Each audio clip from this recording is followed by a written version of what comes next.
as a politically independent person with what I see as a more neutral position regarding American politics, I would like to hop on and share my perspective about, so it was Bishop Marianne Budde who was speaking to Donald Trump and a group of people who were sitting with him. Melania Trump was sitting next to him, and then I didn't really pay that much attention to who else was in that audience, but I'm assuming some members of Trump's cabinet. Again, I'm politically neutral at this point. I used to be affiliated with the Democratic Party until I started to see a lot of the corruption and the deception that has crept into that side. But what I also want to say is I also see it on the mainstream conservative side. And I'm really, really concerned about this polarization because both sides are continuing to have a high concentration of people who affiliate with those groups who are engaging in this extremely polarizing behavior. Here's what I know for sure. We are not going to get anywhere positive if everybody digs their heels in on everything.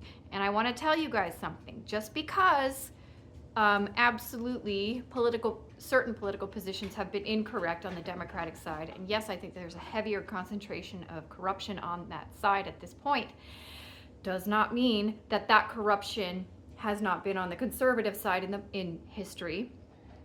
And also, sorry Rex, there's a potential for that to shift over to the conservative side, which is what will happen if we do not see through this and rise above it.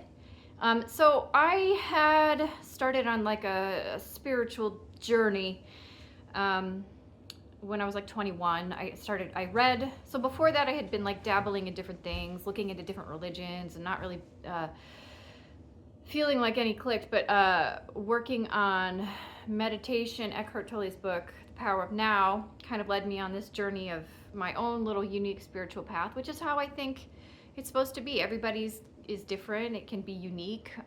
The connection with God can come in many different forms.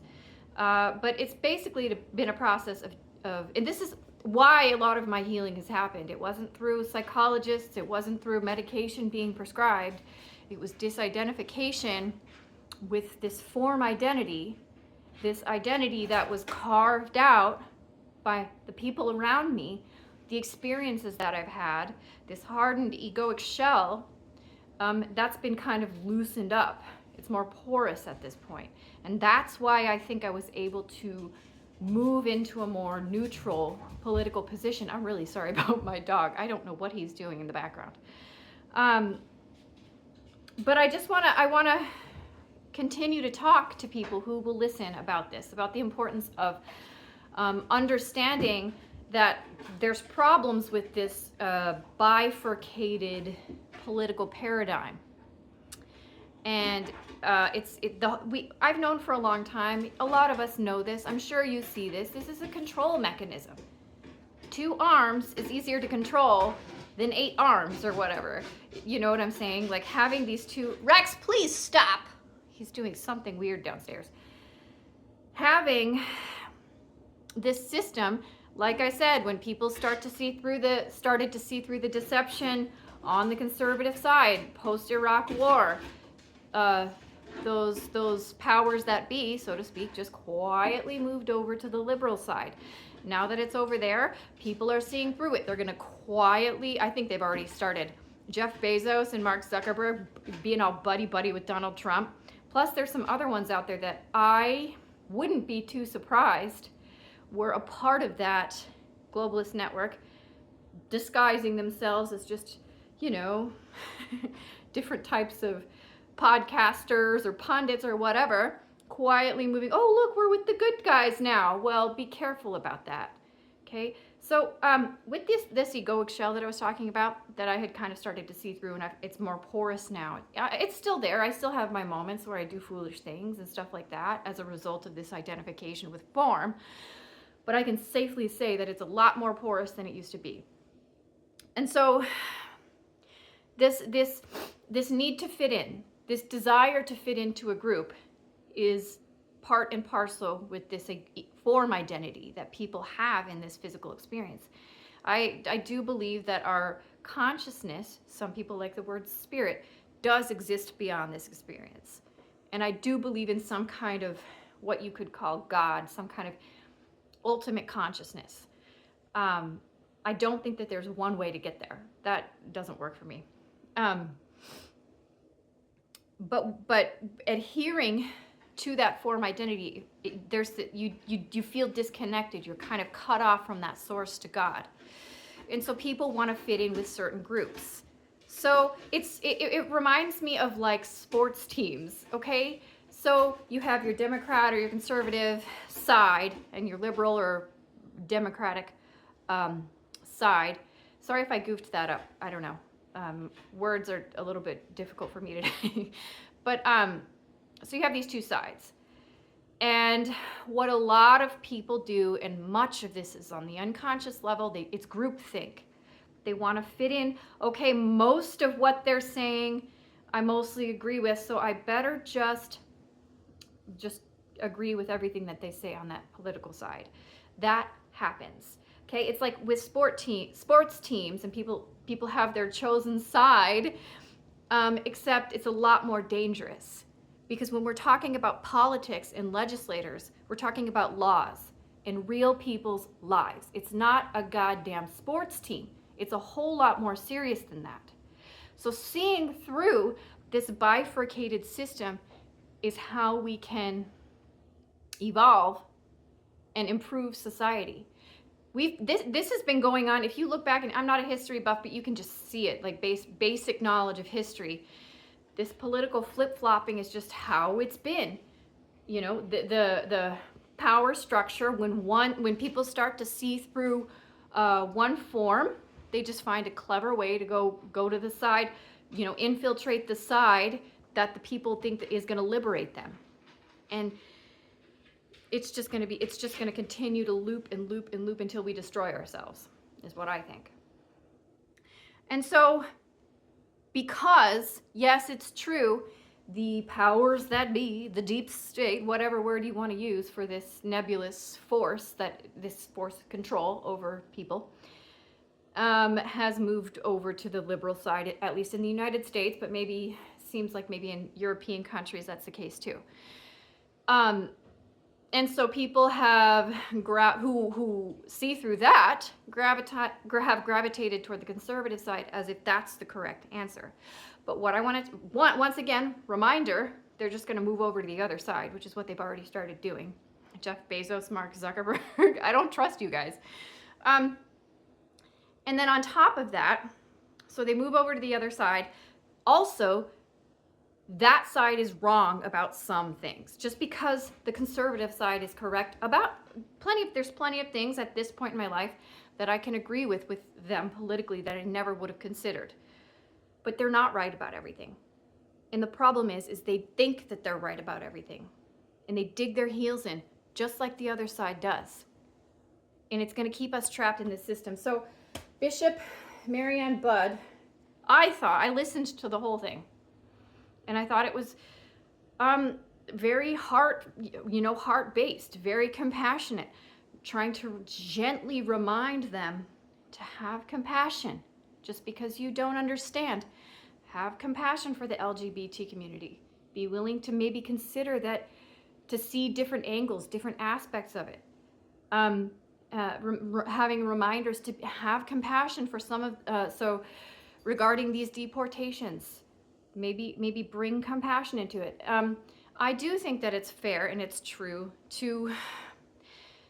It sounds like with that Biden immigration program, personally, based on what I've seen, it sounds like it's brought a lot of riffraff in, and I am all for reconsidering, those people who have criminal records, considering deportation. But I was listening to the radio today. So Minneapolis is kind of like a sanctuary city. And there's a lot of untrue, inaccurate stuff that's been put out there about Minneapolis. There have been some problems with homelessness. I've lived in this city for a long time. At one point I lived downtown. as far as like immigrants taking over and causing problems, that is not what I have experienced. And I know a lot of immigrants, different parts of Somalia, other places, that are just living their lives and raising their kids and not causing problems, integrating into society properly. So that it's not all or the other, you know what I'm saying? But it sounds like in some parts of the US, like in Springfield, there's a legitimate issue. Not the society is not set up to be able to handle this huge influx of immigrants coming in, and some of them are being a little wily. But with Minneapolis, there's like they brought up this case, so there's like all kinds of little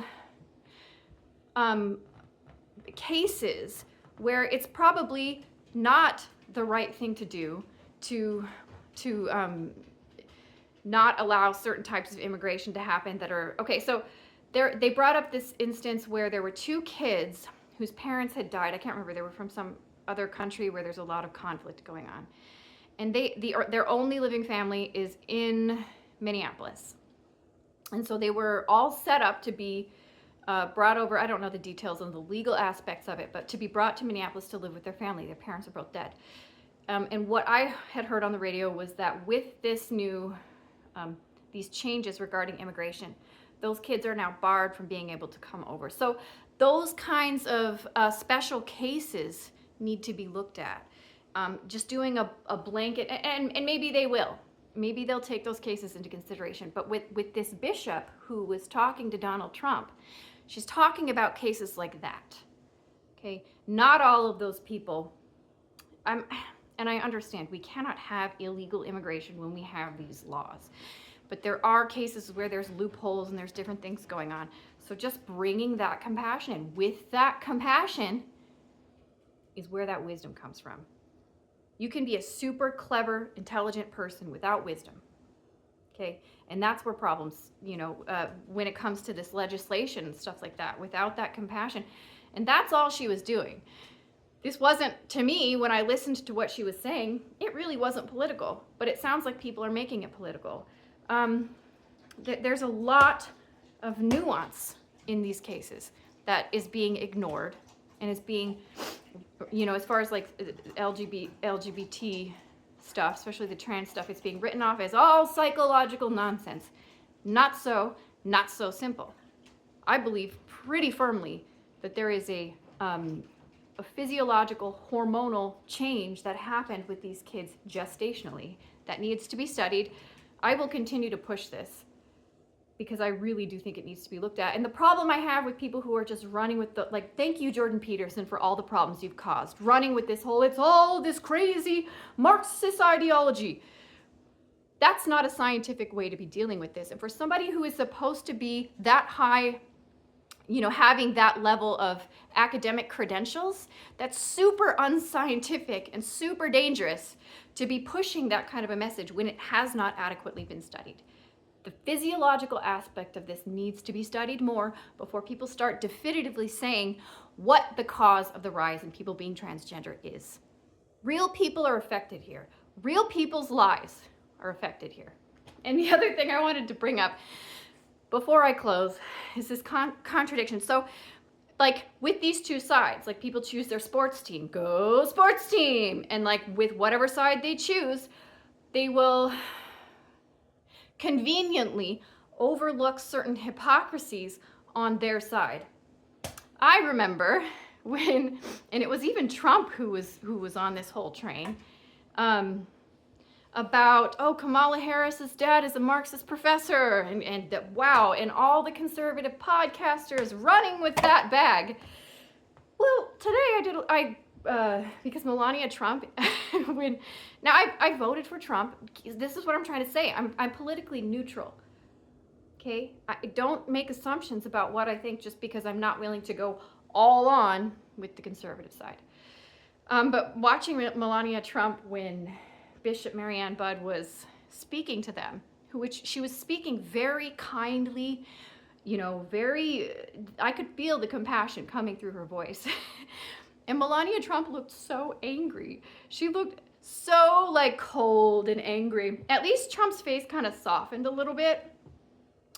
And it got me thinking about Melania Trump. She's probably been spoiled for far too long. Um, she and Trump started dating when she was in her 20s. And Donald Trump's probably a good husband to her, as long as she doesn't talk back or, have any opinions that are too harshly different from his. He probably just, here you go, buy whatever you want, do whatever you want. So she's, I don't know her, but I wouldn't be surprised if she's very spoiled. But it is also true that being Donald Trump's wife, she probably has dealt with a lot of really unkind things that people have said about her, which is not right. That is wrong and foolish. And I'm not on board with that. But she looked so angry and mean, so I decided to do a little Google search. And I don't know if you can see my pictures in the background. I'm trying to keep them covered with my head. Her father, Victor Naves, he had affiliations with the League of Communists. So it sounds like what does it mean by affiliations? I don't know. It sounds like he was a part of this Eastern European communist group. So, Marxism and communism are very much linked, and there's a lot of similarities going on there. So to get all, up in arms about how Kamala Harris's dad was a Marxist professor, what about your wife, Donald? We're just gonna, this is what I'm saying, conveniently overlooking hypocrisy when it's your chosen sports team. And we're talking about legislation. We're talking about real lives. This is serious. It's not a freaking basketball game or a football game or whatever. This is real people's lives. This is real legislation. This is real lawmaking. So I really hope people will get out of this go sports team mentality. I've been talking about this for a long time. A number of years ago, I did a little video about fast food politics. You want your Burger King meal or your McDonald's Happy Meal? Because that's how it feels to me. The way the way the masses are pandering to or agreeing with this fast food politics, this go sports team type of politics, and it's dangerous and it's harmful. Yes, I can understand where the conservative side has been correct. And it is true that I think Donald Trump has an actual track record of de-escalation of global conflicts, as opposed to certainly Joe Biden, really, and Barack Obama. I feel like there was more de-escalation of conflict with Donald Trump, which is why I voted for him. I'm tired of the killing. I'm tired of the wars. But with certain aspects of, people's personal lives, they need to stay out of it. Okay? I'm all for letting the states, states decide on certain social issues or having a more neutral approach regarding those, because we live in a country with last time I checked, it was 350 million or something like that. And there's a lot of people. There's a lot of different ways of seeing things. And we need to be more respectful and accommodating of those who are seeing things differently. Being willing to soften and compromise. Actually compromise. This is how adults behave. Compromise. Anyway, that's my spiel on that. Think outside the box. Disidentify from the form identity and have an amazing day. Bye for now. Like and subscribe if you want.